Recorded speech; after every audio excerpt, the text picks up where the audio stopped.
اگر دنیا کل کوئی جاندار مخلوق تلاش کر لے، ذی ہوش مخلوق تلاش کر لے، تو قرآن کے ایک اور دعوے کا ثبوت ہوگا۔ افسوس یہ ہے کہ جن کے ہاتھ میں قرآن تھا انہیں تلاش کرنا تھا، مگر قرآن والے تلاش نہیں کر رہے ہیں، جو قرآن کو خدا کا کلام نہیں مانتے وہ تلاش کر رہے ہیں۔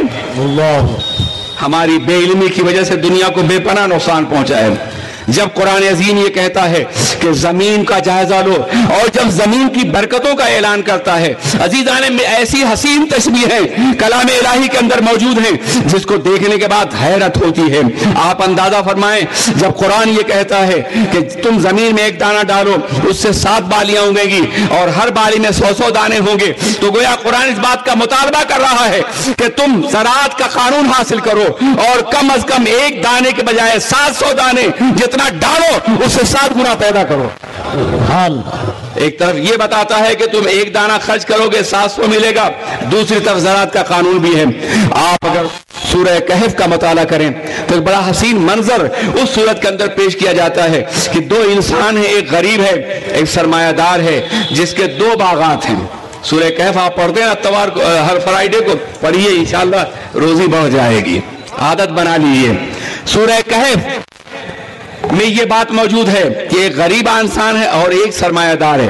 سرمایہ دار کے 2 باغات ہیں، اور باغات بھی اس طرح سے ہیں کہ ان باغات میں فصلیں بھی اگ رہی ہیں، انگور بھی پیدا ہو رہا ہے، اور اس نے باغات کے چاروں طرف کھجوروں کے درخت بطور باغ لگا رکھے ہیں، کھجور بھی پیدا ہو رہا ہے، اور زمین ایک ہی ہے، 2 ہے، کھجور بھی پیدا ہو رہا ہے، انگور بھی پیدا ہو رہا ہے، اور خالی زمینوں پہ غلے پیدا ہو رہے ہیں۔ اور جب اپنے باغ کو دیکھتا ہے تو غریب سے کہتا ہے دیکھو یہ سب میں نے پیدا کیا ہے، یہ میری محنت کا نتیجہ ہے، یہ میری مشقت کا نتیجہ ہے۔ غریب کہتا ہے دیکھو اپنے خدا کا انکار مت کرو، یہ سب کچھ اس نے تم کو دیا ہے، یقینی اور لازمی طور پہ دیا ہے، اس لیے اس کا شکر ادا کرو۔ کہا نہیں میں نہیں مانتا، یہ تو میری محنت کا نتیجہ ہے، میری مشقت کا نتیجہ ہے، یہ سب کچھ میں نے پیدا کیا ہے۔ تو کہتا ہے عذاب الہی سے ڈرو، قیامت بپا ہوگی، کہیں ایسا نہ ہو کہ وہاں تمہیں سوال کیا جائے گا۔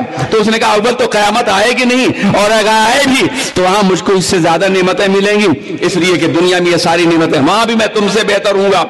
ابھی وہ یہ کہی رہا تھا کہ اچانک ایک جلتی ہوئی آندھی آئی، اس نے اس کے پورے باغ کو خاکستر کر دیا۔ عزیزان ملت اسلامیہ، خدا وحید و قدوس کے انکار پر اس واقعے سے صرف یہ بتانا مقصود نہیں ہے کہ انکار رحمت خداوندی کے نتیجے میں خاکستر کر دیا گیا، بلکہ جو نقشہ کھینچا گیا ہے صحرائے عرب کے پیغمبر پہ نازل ہونے والے قرآن ہے۔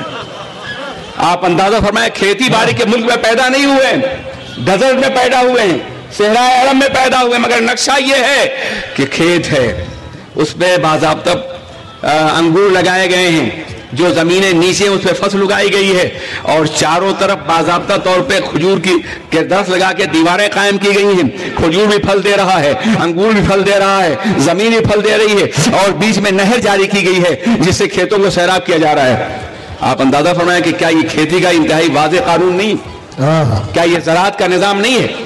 عزیزان ملت اسلامیہ، قرآن پاک نے سینکڑوں مقام پہ یہ کہا ہے کہ کیا تم فصلوں کو اگاتے ہو یا پروردگار عالم انہیں برکتیں ڈالتا ہے۔ گویا فصلوں کا تذکرہ کر کے، زمین کا تذکرہ کر کے، زراعت کا تذکرہ کر کے پروردگار عالم نے زمینوں اور زراعتی نظام کو سمجھنے کی حکم دیا ہے۔ عزیزان ملت اسلامیہ، اسی طرح سے جب قرآن عظیم سمندروں کا تذکرہ کرتا ہے کہ اللہ تعالیٰ نے سمندروں میں تمہارے لیے نعمتیں پیدا کر دی ہیں، تم سمندروں سے غذا حاصل کرتے ہو، اور سمندروں کی موتیوں سے تم زینت حاصل کرتے ہو، سمندروں گہرائیوں کا مطالعہ کرو۔ اگر یہ قرآن دعوت دے رہا ہے تو سمندروں کے بارے میں جو علم ہے اس کا باضابطہ اشارہ فرما رہا ہے، تم مسلمان ہو تو سمندر کا علم حاصل کرو، سمندر کی وسعتوں پہ قبضہ کرو۔ اور تم نے دیکھا کہ جب تک مسلمان تھا 15ویں صدی تک، اس وقت تک دنیا کے تمام سمندروں پہ صرف مسلمانوں کا قبضہ تھا، اس لیے اگر قبضے میں آیا تو مسلمانوں کی جہاز رانی کی بنیاد پہ۔ اسی طریقے سے اسپین اگر مفتوح ہوا، جبرالٹر فتح ہوا تو مسلمانوں کی جہاز رانی کی بنیاد پر۔ ہندوستان میں تجارت کے لیے قافلے ہوتے تو جہاز رانی کی بنیاد پہ۔ انڈونیشیا اگر مسلمان ہوا تو جہاز رانی کی بنیاد پہ۔ آج ایک بھی جہاز ہے مسلمان کے قبضے میں؟ کیا ہو گیا ہے مسلمانوں کو؟ علم سے ناآشنائی، قرآن سے دوری، اللہ کے مقدس نظام سے ناآشنائی، اس نے ہمیں تباہ کر دیا ہے، برباد کر دیا ہے۔ اگر ہمارے پاس علم ہوتا، ہم قرآن پاک کو اپنے علم کا ماخذ تصور کرتے تو آج بھی دنیا کی تمام ترقیاں ہمارے سامنے ہوتی۔ صحرا کے پیغمبر پر نازل ہونے والے قرآن نے کہا ہے وَحَمَلْنَاهُمْ فِي الْبَرِّ وَالْبَحْرِ، ہم نے انسانوں کو خشکیوں پر بھی غلبہ عطا فرمایا اور سمندروں بھی غلبہ عطا فرمایا۔ سمندروں کی تمام ترقیاں بھی مرہون منت ہوتی مسلمانوں کی، اور خشکیوں پہ غلبہ بھی مرہون منت ہوتا مسلمانوں کا۔ اگر مسلمان قرآن کو پڑھ رہا ہوتا، اللہ کی مقدس کتاب کو پڑھ رہا ہوتا، قرآن کے بعض اجزاء پر ہمارا عمل ضرور ہے، مگر واللہ العظیم قرآن ایک مکمل نظام حیات ہے، ایک مکمل دستور حیات ہے، ایک مکمل قانون زندگی ہے، ایک مکمل آئین ہے۔ قرآن معاشی نظام بھی ہے، قرآن ثقافتی نظام بھی ہے، قرآن تمدنی نظام بھی ہے، قرآن معیشتی نظام بھی ہے، قرآن اخلاقی نظام بھی ہے، قرآن حکومتی نظام بھی ہے، قرآن دستور ہے پوری زندگی کے لیے۔ ہم نے ان تمام شعبوں پہ غور کرنے کی کوشش نہیں کی، جس کے نتیجے میں زوال ہمارا مقدر ہو گیا، ہم پسماندہ بنا کے رہ گئے۔ دنیا میں جاہل ترین قوموں میں ہمارا شمار ہوتا ہے۔ وہ پیغمبر جس نے اپنی دعوت کا آغاز اقرا کے ذریعے سے کیا تھا، آج اس کی قوم پڑھی لکھی نہیں رہ گئی ہے۔ وہ پیغمبر جس نے کتاب کی طرف بلایا تھا، چاہتے تو قوم کی طرف بلاتے، وہ چاہتے تو عرب کی طرف بلاتے، وہ چاہتے تو قومیت کی طرف بلاتے، جو ہمیشہ غالب قوموں کا مزاج رہا ہے، مگر اللہ کے رسول نے کتاب کی طرف بلایا تھا، ایک قانون زندگی کی طرف، ایک دستور حیات کی طرف۔ صہیب روم سے آئے ہیں، سلمان فارس سے آئے ہیں، بلال حبشہ سے آئے ہیں، اور کتاب کی سوسائٹی کے ممبر ہو گئے ہیں۔ ابو جہل گھر میں موجود ہے مگر باہر نکال دیا گیا ہے۔ آپ اندازہ فرمائیں کہ علم سے دوری کی بنیاد پر ہمیں کتنا پسماندہ کر دیا گیا ہے۔ آج دنیا کی پسماندہ قوموں کے مقابلے میں ہم اتنے جاہل ہیں کہ دنیا جہالت کو ہماری طرف منسوب کر رہی ہے۔ وہ قوم جو جہالت کی تاریکیوں کو دور کرنے کے لیے آئی تھی، وہ قوم جو ظلمات سے نور کی طرف بلانے کے لیے آئی تھی، اور وہ قوم جس نے روشنی کا تصور دیا تھا، وہ قوم جس نے اخلاق کی اعلیٰ ترین قدریں پیش کی تھی، آج وہی قوم پسماندہ قوم ہے، آج وہی قوم ذلیل قوم ہے، اس لیے کہ ہم نے علم سے اپنا رشتہ توڑ لیا ہے، اور ہم نے قرآن سے اپنا رشتہ توڑ لیا ہے۔ وہ معزز تھے زمانے میں مسلمان ہو کر، اور ہم خار ہوئے تاریخ قرآن ہو کر۔ نظر آئی ہے دنیا میں ہوا ناسازگار اپنی، گلے باغ خلیلی بھیج دے باد بہار اپنی، طریق مصطفیٰ کو چھوڑنا ہے وجہ بربادی، اسی سے قوم دنیا میں ہوئی بے اقتدار اپنی۔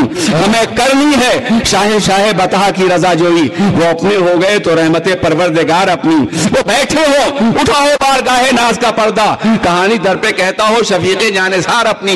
عزیزان ملت اسلامیہ، اگر میں اشاروں کے حوالے سے بات کروں تو دنیا کا کوئی علم ایسا نہیں ہے جس کے لیے باضابطہ قرآن پاک میں ہدایت نہ دی گئی ہو۔ فلکیات کا علم حاصل کرو، زراعت کا علم حاصل کرو، طبعیات کا علم حاصل کرو، سمندروں کا علم حاصل کرو، خلاؤں کا علم حاصل کرو، نبازی کا علم حاصل کرو۔ اللہ کے رسول نے فرمایا العلم علمان، علم الابدان و علم الادیان، علم دو طرح کے ہیں، بدن کا علم اور دین کا علم، اور یہ دونوں دینی علم ہیں۔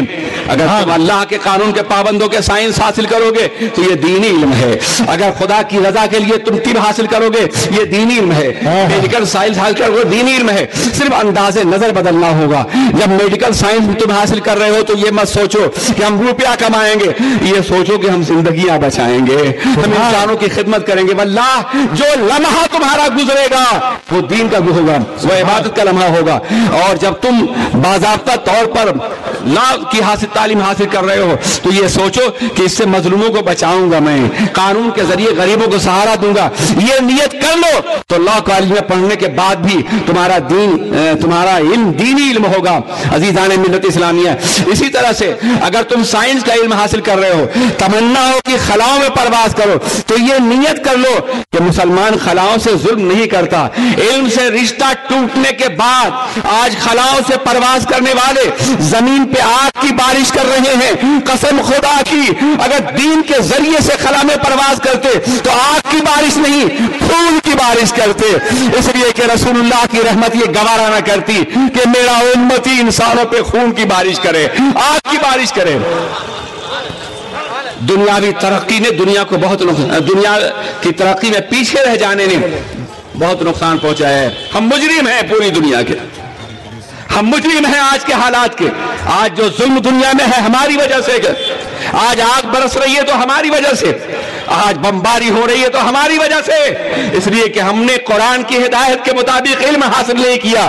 اگر علم کے میدان میں ہم قیادت کر رہے ہوتے تو نہ کہیں بمباری ہوتی, نہ کہیں ظلم ہوتا, نہ کہیں آگ برس رہی ہوتی.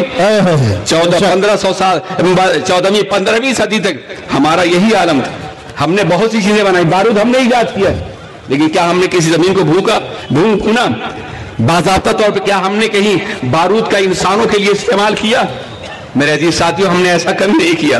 آج بھی اگر مسلمان ترقی کر رہا ہوتا, دنیا امن کا گہوارہ ہوتی, مگر علم سے رشتہ ٹوٹنے کے بعد جب دوسروں کے پاس پہنچا تو علم وحشت بن گیا ہے. جلال پادشاہی ہو کہ جمہوری تماشا ہو, جدا ہو دین سیاست سے تو رہ جاتی ہے چنگیزی. آج چنگیزی رہ گئی ہے, دین جدا ہو گیا ہے, دین کا رشتہ ٹوٹ گیا ہے. آج کا سیکولر نظام صرف انسان کی اپنی فلاح کی بات سوچتا ہے, دوسروں کی فلاح کی بات نہیں سوچتا. اس لیے عزیزان ملت اسلامیہ, اگر ہم پسماندہ ہو گئے ہیں تو خدا را ہم آگے بڑھنے کی کوشش کریں. ہم میں ڈاکٹر پیدا ہوں, ہم میں انجینئر پیدا ہوں, ہم میں مفسر پیدا ہوں, ہم میں محقق پیدا ہوں, ہم میں بیرسٹر پیدا ہوں, ہم میں سائنسداں پیدا ہوں, ماہرین فلکیات پیدا ہوں, اور انسانوں کی خدمت کے لیے قبر بستہ ہو جائیں. اور یہ اسی وقت ہوگا جب ہمارا پورا معاشرہ علم کے حوالے سے کام کرنے پہ تیار ہو جائے گا. ہمارا سرمایہ دار طبقہ اپنے بچوں کو, سبحان اللہ, انگلش میڈیم اسکول میں پڑھا کے خوش ہے کہ ہم تو اپنا کام کر رہے ہیں. ہمارا سرمایہ دار طبقہ دولت کما کے خوش ہے کہ کسی کے پاس کچھ ہے یا نہیں ہے. ہم تو دولت مند ہیں, مگر سنو, دولت اور علم اگر تمہارا قوم سے ہٹ کر کے ہے تو تمہیں فائدہ نہیں پہنچائے گا, تمہاری ذلت کی چادر تم سے نہیں اتارے گا. اگر تم ہزاروں غریبوں میں ایک دولت مند ہو تو دنیا یہ کہے گی کہ یہ دولت مند ایک غریبوں کی جماعت کا دولت مند ہے. غربت کی نجاست تم سے لپٹی ہوئی ہوگی. اگر تم ہزاروں جاہلوں میں ایک پڑھے لکھے ہو تو دنیا یہ کہے گی یہ جاہل قوم کا پڑھا لکھا ہے. اس لیے خدایا اٹھو, اگر سرمایہ ہے تو سب کو سرمایہ دار بناؤ, اور اگر علم ہے تو پوری قوم کو علم سے نوازو. نعرہ تکبیر, نعرہ رسالت, مسلک اعلی حضرت, پیغام اعلی حضرت کانفرنس, نعرہ تکبیر. سب کو علم دو. اعلی حضرت, اعلی حضرت. جو لوگ سرمایہ رکھتے ہیں اور غریبوں کے بچے نہیں پڑھتے, کل خدا کی بارگاہ میں مواخذہ ہوگا کہ تمہاری قوم کے بچے تھے, رسول اللہ کے ماننے والے تھے, کلمہ کے پڑھنے والے تھے, اس کے باوجود تم نے پرواہ نہیں کی, اس کے باوجود تم نے کوئی خیال نہیں کیا. دین کا علم بھی حاصل کرو اور دنیا کا بھی. اور کل میں اسی موضوع پر بہت ہی بڑے اسکالرز اور جماعت جو تھی حیدرآباد کی, ان سے میں کہہ رہا تھا, چھٹی کلاس سے لے کے اور گریجویشن تک دین کے علم کو سمو دو دنیا کے علم کے ساتھ.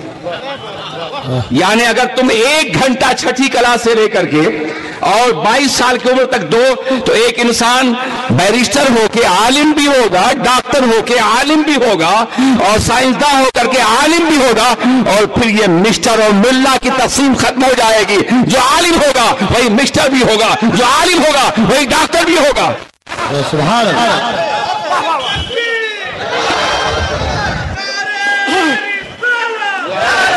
میں نے حیدرآباد پہ اس کی بنیاد رکھ دی ہے. اے ناگپور کے لوگوں, تم میں اگر سرمایہ دار بیٹھے ہیں اول تو آتے نہیں ہیں, میں نہیں جانتا کہ آئے ہوں گے, لیکن اگر آئے ہیں تو تیار ہو جاؤ ایک ایسی یونیورسٹی کے لیے, ایک ایسے کالج کے لیے کہ جس میں دین اور دنیا ساتھ ساتھ پڑھائی جائے.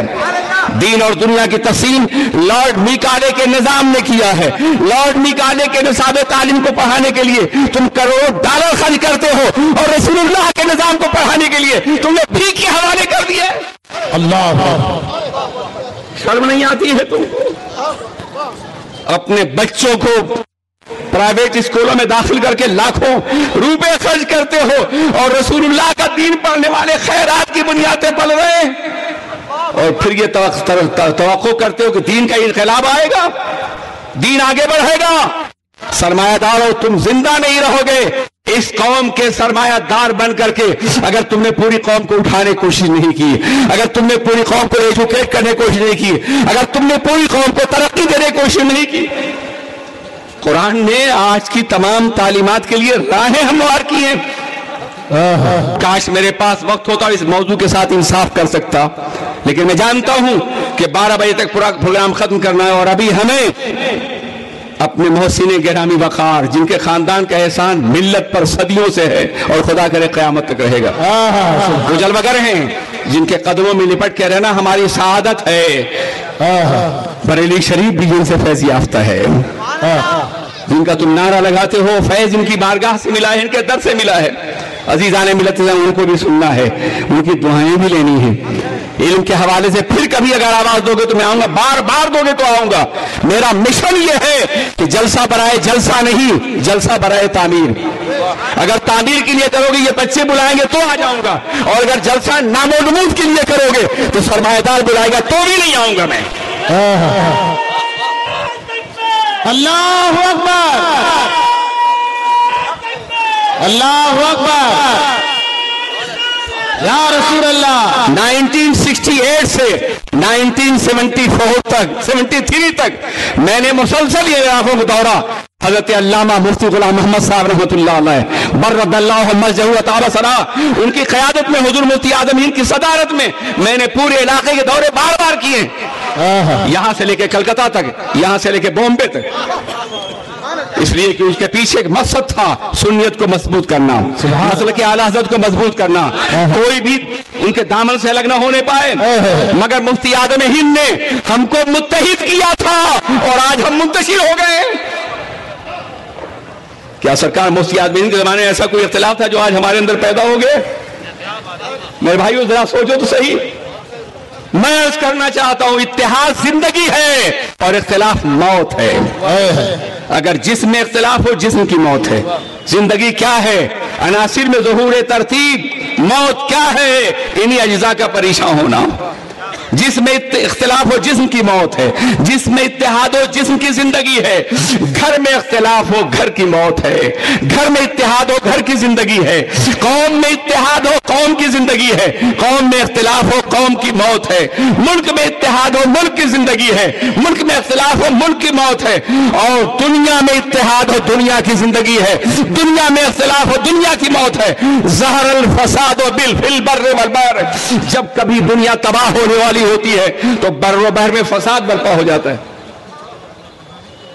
بہت ہی دردناک حالات سے ہم گزر رہے ہیں. ایک طرف مغربیت ہے جو ہم پر شب خون مار رہی ہے، بدعقیدہ جماعتیں ہیں جو ہمیں ختم کرنا چاہتی ہیں، اور ہم آپس میں اختلاف کر رہے ہیں. خدا را عقل کے ناخن لوگ.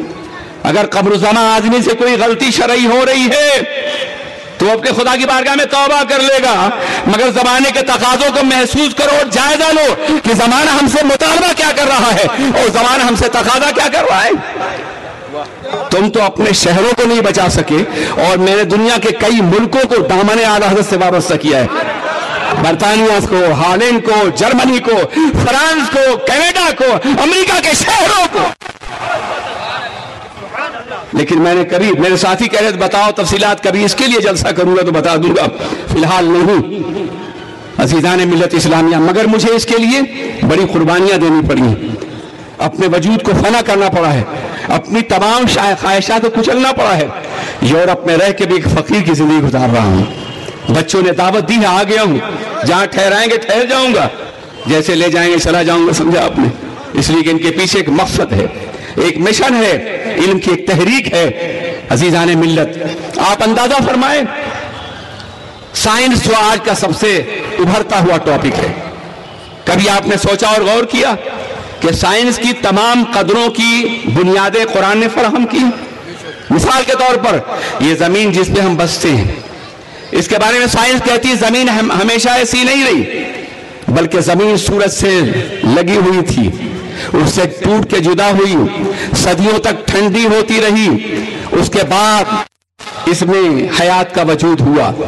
قرآن عظیم 1400 سال پہلے فرما چکا ہے وَالْأَرْضَ بَعْدَ ذَلِكَ دَحَاهَا فَأَخْرَجَ مَاءَهَا وَمَرْعَاهَا. وہی پروردگار عالم ہے جس نے تخلیق زمین کے بعد اسے پھاڑ دیا، اس میں سبزہ بھی نکالا اور پانی بھی نکالا.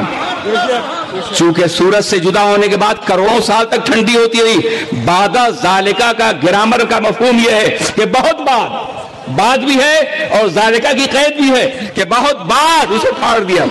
اور پھاڑا کیسے؟ اس کے بارے میں سائنس یہ کہتی ہے کہ ایک اتفاق کا دھماکہ ہوا, ایکسیڈنٹل ایکسپلوژن ہوا, اور زمین کئی براعظموں میں تبدیل ہو گئی اور بیچ بیچ میں سمندر پیدا ہو گیا. سائنس کا مزاج یہ ہے کہ جہاں وہ ٹھہر جاتی ہے, جہاں وہ کسی چیز کی تعویل نہیں کر پاتی, اس کو اتفاق کہتی ہے, اس کو ایکسیڈنٹ کا نام دیتی ہے. قرآن عظیم نے کہا والارض بعد ذالک دحاہا, تخلیق زمین کے بعد اللہ نے زمین کو پھاڑ دیا. یہ دھماکہ قدرت الہی کا دھماکہ تھا جس سے سمندر بھی پیدا ہوا اور اس کے ساتھ ساتھ زندگی بھی وجود میں آئی. آج کی سائنس کہتی ہے کہ زندگی کا پہلا جرثومہ پانی پہ نمودار ہوا ہے. قرآن عظیم 1400 سال پہلے فرما چکا ہے وَجَعَلْنَا مِنَ الْمَاءِ كُلَّ شَيْءٍ حَيٍّ, ہم نے پانی سے ہر چیز کو زندگی عطا فرمائی ہے. سبحان اللہ. عزیزان ملت اسلامیہ, آج تم سمندروں کا سفر کرو, یہ میٹھا پانی ہے, یہ کھارا پانی ہے, دونوں مل کے بہ رہے ہیں مگر مل نہیں رہے. عزیزان ملت اسلامیہ, سائنس کہتی ہے کہ دراصل رقیق اشیاء کے اندر سطحی تناؤ ہوتا ہے. ذرا بھاری جملہ ہو گیا ہے, یعنی جو بہنے والی چیزیں ہیں وہ اپنی سطح کو سمیٹنے کی صلاحیت رکھتی ہیں. اگر دو سمندر مل رہے ہیں, کھاری اور میٹھے, گورے اور کالے, تو پانی اس لیے نہیں ملتے, ہر ایک کی الگ الگ سطح ہے اور بیچ میں آڑ رکھی ہوئی ہے. قرآن عظیم 1400 سال پہلے فرما چکا ہے مرج البحرین یلتقیان بینہما برزخ لا یبغیان. وہی پروردگار عالم ہے جس نے سمندروں کو ملایا ہے, وہ دونوں مل رہے ہیں اور ایک دوسرے میں ضم نہیں ہو رہے ہیں. عزیزان ملت اسلامیہ, بے شمار مثالیں ہیں قرآن عظیم کے حوالے دی جا سکتی ہیں. قیامت آئے گی یا نہیں آئے گی؟ دنیا یہ کہتی ہے, سائنسداں کہتا ہے کہ زمانہ دہر جو ہے دائمی ہے, قیامت کبھی نہیں آئے گی. دوام دہر کا نظریہ بہت پرانا ہے دہریوں کا, کہ اللہ کے علاوہ اللہ دہر کے علاوہ کوئی معبود نہیں ہے. لیکن اسلام اللہ کو مؤثر حقیقی سمجھتا ہے, مدبر حقیقی جانتا ہے. یہ ہمارا عقیدہ ہے. قیامت آئے گی, قرآن نے کہا ہے, رسول پاک نے کہا ہے. سائنس کہتی ہے قیامت آ سکتی, there is a possibility, قیامت آ سکتی ہے, مگر شکل یہ ہے کہ جب آسمان کے ستارے قریب ہو جائیں. مثال کے طور پہ چاند 2.5 لاکھ میل کے فاصلے پر ہے, اگر یہ 50,000 میل کے فاصلے پہ آ جائے تو اتنا طوفان اٹھے گا کہ زمینیں ختم ہو جائیں گی. اس لیے 2,500 میل کے فاصلے سے جب ننھی شعاعیں ڈالتا ہے تو سمندر کے لاکھوں ٹن پانی کو زمین پہ اچھال دیتا ہے. اگر یہ 50,000 میل کے فاصلے پہ کوئی زمین باقی نہیں رہے گی, قیامت آ جائے گی. میں کہتا ہوں تم آج کہہ رہے ہو, قرآن پاک نے قیامت کی نشانی کے طور پہ کہا ہے یوم نطوی السماء کطی السجل للکتب, قیامت اس وقت آئے گی جب ہم آسمان کو تومار ماری ہوئے کاغذ کی طرح لپیٹ دیں گے. قیامت آئے گی. قرآن کو پڑھو, دنیاوی علم میں ترقی کرو, اور یہ پسماندگی کی گندگی اپنے وجود سے نکال دو. یہ میرا پیغام ہے. امام اہل سنت سے محبت کرتے ہو تم, دعویٰ کرتے ہو تم, مگر میرا مطالعہ یہ ہے کہ تم نے اپنے امام کا غلط تعارف کرایا ہے, صحیح تعارف نہیں کرا. مجھے یقین ہے کہ مالیگاؤں کی سرزمین پر جلسہ تھا اور امام اہل سنت کے حوالے سے بات کرنی تھی, تو میں نے کہا شخصیت کوئی ایسی ہوتی جس کے ارد گرد افواہوں کا جالا ہوتا, کوئی حقیقت نہ ہوتی, کوئی دلیل نہ ہوتی, صرف افواہیں ہوتی. جیسے بعض بزرگوں کے بارے میں اتنی کرامت رکھتے تھے, یہ کرتے تھے, وہ کوئی ثبوت نہیں ہے, تو ان کی شخصیت کو پہچاننا دشوار ہوتا. ہمارے امام نے 1000 کتابیں چھوڑ کر کے دنیا کو دعوت دی ہے کہ احمد رضا کو سمجھنے کے لیے ان کی کتابوں کے ذریعے سمجھو, پڑھو اور اس کے بعد کچھ کہو. وہ بھی علم کا مرکز تھے اور علم کی دعوت دینے ہی کے لیے آئے تھے. عزیزان ملت اسلامیہ, ہمارے ساتھی کچھ مسجد تعمیر کرنا چاہتے ہیں. آپ کو معلوم کہ مسجد ہماری زندگی کی سب سے بڑی ضرورت ہے. اگر آج یہ مسجدیں نہ ہوتی تو ہم نہ ہوتے, اور جہاں مسجدیں ختم ہو گئی وہاں اسلام ختم ہو گیا. رشیا کی ریاستوں میں سمرقند و بخارا, تاشقند اور دوسری بخاری کی سرزمین پر, مسلم کی سرزمین پر پہلے مدرسے اور مسجدیں ختم کی گئی, دین ختم ہو گیا. ترکی کی سرزمین پر پہلے مسجدیں بند کی گئی, دین ختم ہو گیا. یہ مسجدیں ہمارے دین کے لیے سب سے بڑا قلعہ ہیں.